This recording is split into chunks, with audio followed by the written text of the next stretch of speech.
औज़ुबिल्लाहिमिनश्शैतानिर्रजीम बिस्मिल्लाहिर्रहमानिर्रहीम।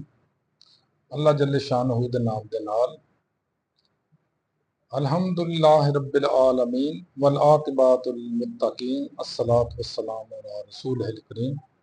अस्सलामु अलैकुम दोस्तों माशाअल्लाह गर्मी काफ़ी हो गई है, जिहदी वजह तो बाज़ औक़ात असीं भी ढिले हो जाते, तुसीं भी ढिले हो जाते हो। और चंद दिन असीं कोई भी प्रोग्राम ना बन सकिया कोई वीला करन दा, ते काफ़ी दिनों के गैर हाज़री तो बाद अज मैं सोचा दोस्तों ना फिर हैलो हाय की जाए, खैर खरीद पूछी जाए। उम्मीद है सब दोस्त अल्लाह के फजलो करम नाल ठीक ठाक होणगे।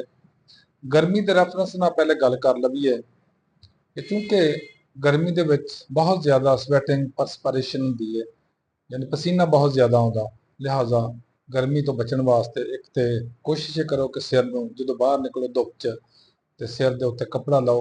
दूसरा ऐनक जरूर लगाओ ताकि अखां नूं धुप ना ज़्यादा पवे। तीसरा मिट्टी घट्टे तो भी बच के रहो। चौथे नंबर ते पसीना जो आता पानी की कमी होंदी है, पानी का इस्तेमाल ज़्यादा करो। वो किसी भी सूरत हो सकता, लेकिन सब तो बेहतरीन चीज़ जिहड़ी साडे ज़माने च हुंदी सी वो सी लस्सी, पक्की लस्सी या कच्ची लस्सी। लेकिन हुण फी ज़माना ना पक्की लस्सी लभदी है ना कच्ची लस्सी लभदी है, लेकिन उहदा मुतबादल बेहतरीन चीज़ जिहड़ी आ वो है सकंजबी, जिन्होंने सकंजवी असीं कहने आ। सकंजवी बाहर ज़्यादा पियो, बेहतरीन चीज़ आ।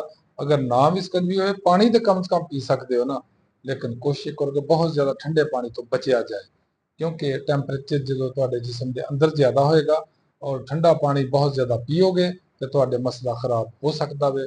फिर डॉक्टर को जाओगे, परेशान होवोगे, पैसे लगाओगे। उस तो बेहतर है कि तुसीं एहतियात कर लो ताकि अपनी सेहत में बचा रखो। दूसरा गल जिहड़ी करनी सी दोस्तों, मेरे एक दोस्त आए, उन्होंने कहा जी तुसीं बहुत सारे टॉपिक्स के उत्ते गल्लां कर लैंदे हो, लेकिन बच्चों के मुतलक कोई सानू थोड़ा जिहा शेयर करो, बच्चों के मुतलक थोड़ा सानू दसो कि बच्चों की तालीम के मुतलक असीं किस तरह करिए की करिए। चलो अज इस टॉपिक नूं लै लैंदे आ। टॉपिक यह है कि मैट्रिक तक तकरीबन सारे सबजैक्ट इक्को जिहे चल रहे होंदे ने। मैट्रिक तो बाद जाके FSC च हुंदा कि उन्हें कंप्यूटर साइंस जाना, उन्हें मैडिकल साइंस जाना, या उन्हें इंजीनियरिंग साइंस जाना, या उन्हें आर्ट्स ग्रुप जाना। पहले नंबर ते यह आ, मैं कतन इहदे उत्ते ना कोई फतवा दे सकना, ना मैं इत्ते कोई बड़ा बड़ी सख्ती नाल गल कर सकना। ये बच्चे की स्वाबदीद दे उपर है कि वो किस लाइन नूं ज़्यादा पसंद करदा। मसलन मेरा अपना बेटा सी, मेरा दिल सी कि डॉक्टर बने, लेकिन वो कतन नहीं चाहता कि मैं डॉक्टर बना, क्योंकि उसके जहन च गल बैठ गई सी कि डॉक्टरां दी जिंदगी जिहड़ी आ वो इस तरह ही है कि खाना भी खा रहा तो बेचारे ਨੂੰ ਉੱਠ के जाना पैंदा ਜਦੋਂ कोई मरीज़ या एमरजेंसी आ जाती है, या ईवन वो सुता पिया तो उन्होंने नींद भी नहीं पूरी करता कि उठ के जाके एमरजेंसी आ जाती उन्हें देखनी है। लिहाजा उन्हें जहन सोचा कि मैंने डॉक्टर की बजाय मैं इंजीनियर बना, इंजीनियर जावां, और अलहमदुल्ला इंजीनियर बनया।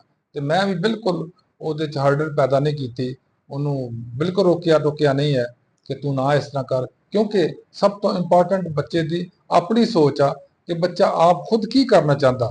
अगर तो बच्चा चाहता कि मैं हर सूरत डॉक्टर बनना, तो बिल्कुल उन्होंने डॉक्टरी लाइन अडॉप्ट करनी चाहिए, कोशिश करनी चाहिए। बाकी अल्लाह के मामलात ने। एक शेर से बड़ा पुरानी गल है मौलाना जफर अली साहब का, तवक्कल का ये मतलब है कि खंजर तेज रख अपना, फिर अंजाम उसकी तेजी का मुकद्दर के हवाले कर। पहले एक इरादा कर लैन बच्चे जिहड़े, उहदे च बच्चे नूं और माँ बाप नूं पूरी कोशिश करनी चाहिए कि उहते इंप्लीमेंटेशन करने वास्ते अपनी मेहनत 100% मेहनत करन।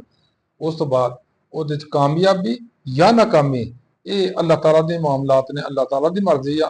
तुहाडा काम कोशिश करना सी, कोशिश तो 100% कर लीए, बाकी अल्लाह जाने उहदे ते की उहदा कामयाबी होनी है या किन्नी होनी। दूसरे नंबर ते आ जाओ, अगर वो बच्चा डॉक्टर बनना चाहता तो डॉक्टरी लाइन पर चले, अगर इंजीनियर बनना चाहता इंजीनियरिंग लाइन अख्तियार करे, अगर वो वकील बनना चाहता तो बेहतरीन उहदे वास्ते आर्ट्स आ, अगर वो CSS करना चाहता या सिविल सर्विसिज जाना चाहता तो साढ़े हुण रिवाज तो बहुत बहुत डॉक्टर इंजीनियर गए सन इधर सिविल सर्विसिज MBBS करने तो बाद भी। लेकिन अगर वो शुरू तो करना चाहता तो आर्ट्स उहदे वास्ते ज़्यादा बेहतर है बनस्बत साइंस ग्रुप्स से। इस वास्ते अगर बच्चे की ख्वाहिश डॉक्टर वाली साइड की आ तो उन्होंने डॉक्टरी वाल तवज्जो देनी चाहिए आ, उन्होंने पढ़ाई उस लाइन पर करनी चाहिए आ। ਉਹਦੀ ਕੰਸਲਟੇਸ਼ਨ, ਉਹਦੀ ਲੀਡਿੰਗ ਔਰ ਜੋ ਟੀਚਿੰਗ ਜਿਹੜੀ ਆ ਉਹ ਉਸ ਕਿਸਮ ਦੇ ਉਸਤਾਦਾਂ को ਕਰਾਉਣੀ ਚਾਹੀਦੀ ਹੈ ਜਿਹੜੇ ਇਸ ਫੀਲਡ ਨੂੰ ਅੱਛੀ ਤਰ੍ਹਾਂ ਜਾਣਦੇ ਨੇ। ਅਗਰ ਉਹ ਜਾਣਾ ਚਾਹੁੰਦਾ ਇੰਜੀਨੀਅਰਿੰਗ ਸਾਈਡ ਤੇ ਫਿਰ ਉਹਨੂੰ ਬਿਲਕੁਲ ਖੁਸ਼ੀ ਨਾਲ ਇਜਾਜ਼ਤ ਦੇਣੀ ਚਾਹੀਦੀ ਆ, ਤਾਂ ਕਿ ਉਹ ਆਪਣੀ ਕੋਸ਼ਿਸ਼ ਕਰੇ, ਮਿਹਨਤ ਕਰੇ ਔਰ ਵਾਲਿदैन ਉਹਨੂੰ ਸਪੋਰਟ ਕਰਨ, ਉਹਨੂੰ ਦੁਆ ਦੇ ਵਾਸਤੇ ਕਰਨ। ਬਾਕੀ ਇਸ ਤਰ੍ਹਾਂ ਹੀ ਮਾਮਲਾਤ ਨੇ, ਲੇਕਿਨ ਫੀ ਜ਼ਬਾਨਾ ਜਿਹੜਾ ਦੇਖਿਆ ਜਾ ਰਿਹਾ ਉਹ ਇਹ ਹੈ ਕਿ ਇੰਜੀਨੀਅਰਿੰਗ ਦਾ ਸਕੋਪ ਜਿਹੜਾ ਉਹ ਸ਼ਾਰਟ ਤੋਂ ਸ਼ਾਰਟ ਹੁੰਦਾ ਜਾ ਰਿਹਾ ਹੈ। ਉਹਦੀ ਇੱਕ ਬਹੁਤ ਬੜੀ ਵਜ੍ਹਾ ਕਿ ਇੰਨੀ ਇਨਫਿਲਟ੍ਰੇਸ਼ਨ ਹੋ ਗਈ ਆ, ਸਟੂਡੈਂਟ ਇੰਨੇ ਆ ਗਏ ਨੇ, ਇੰਨੇ ਗ੍ਰੈਜੂਏਟਸ ਵਰਗੇ ਮਾਸਟਰ ਹੋਣ ਤੇ PhD ਬਹੁਤ ਸਾਰੇ ਵਿਚਾਰੇ ਤੁਰੇ ਫਿਰਦੇ ਨੇ ਜਿਨ੍ਹਾਂ ਨੂੰ ਕੋਈ ਜੌਬ ਨਹੀਂ ਮਿਲਦਾ। ਮੁਸੀਬਤ ਇੱਥੇ ਆ ਗਈ ਆ ਕਿ ਇੱਥੇ ਸਿਫਾਰਿਸ਼ ਔਰ ਰਿਸ਼ਵਤ ਤੋਂ ਬਗੈਰ ਕਿਸੇ ਨੂੰ ਕੋਈ ਜੌਬ ਨਹੀਂ ਮਿਲਦਾ। ਜਿਹੜੀ ਉਹਦੀ ਇੰਟੈਲੈਕਚੁਅਲਿਟੀ ਹੈ ਜਾਂ ਇੰਟੈਲੈਕਚੁਅਲ ਵੈਲਿਊਜ਼ ਨੇ ਉਹਦੀ ਕੋਈ ਅਹਿਮੀਅਤ ਨਹੀਂ ਹੈ ਜਿੰਨਾ ਚਿਰ ਤੱਕ ਉਹਦੇ ਬੈਕ ਨਹੀਂ ਹੈ। ਜੇ ਇਸ ਦੀ ਬੈਕ ਬਹੁਤ ਮਜ਼ਬੂਤ ਆ, ਨਕੰਮੇ ਤੋਂ ਨਕੰਮਾ ਤੇ ਘਟੀਏ ਤੋਂ ਘਟਾ, ਨਕਾਰਾ ਤੋਂ ਨਕਾਰਾ ਜਿਹੜਾ ਉਹ ਵੀ ਆਪਣੇ ਬੜੇ ਆਲਾ ਗੋਲ ਨੂੰ ਅਚੀਵ ਕਰ ਜਾਂਦਾ, ਜਦੋਂ ਕਿ ਇੱਕ ਮਾੜਾ ਬੰਦਾ ਜਿਹੜਾ ਅਫੋਰਡ ਨਹੀਂ ਕਰ ਸਕਦਾ ਉਹ ਬੜਾ ਵੀ ਸ਼ਾਈਨਿੰਗ ਆ ਵਿਚਾਰਾ ਪਿੱਛੇ ਰਹਿ ਜਾਂਦਾ। ਕਿਉਂ ਕਿ ਉਹਦੇ ਪਿੱਛੋਂ ਬੈਕ ਨਹੀਂ ਹੈ। ਦੋਸਤੋ, मेरा ख्याल अज की गल इत्थे खत्म कर रहे हैं। अल्लाह अकबर, अलहमदुलिल्लाह। अल्लाह ताला साडे सब ते अपना करम फरमाए और कोशिश करो कि साडे चैनल में सबसक्राइब करके तो कमेंट्स भी अच्छे अंदाज किया करो ताकि असीं इहनूं मजीद बेहतर करिए। अल्लाह हाफिज़, अस्सलाम वालेकुम।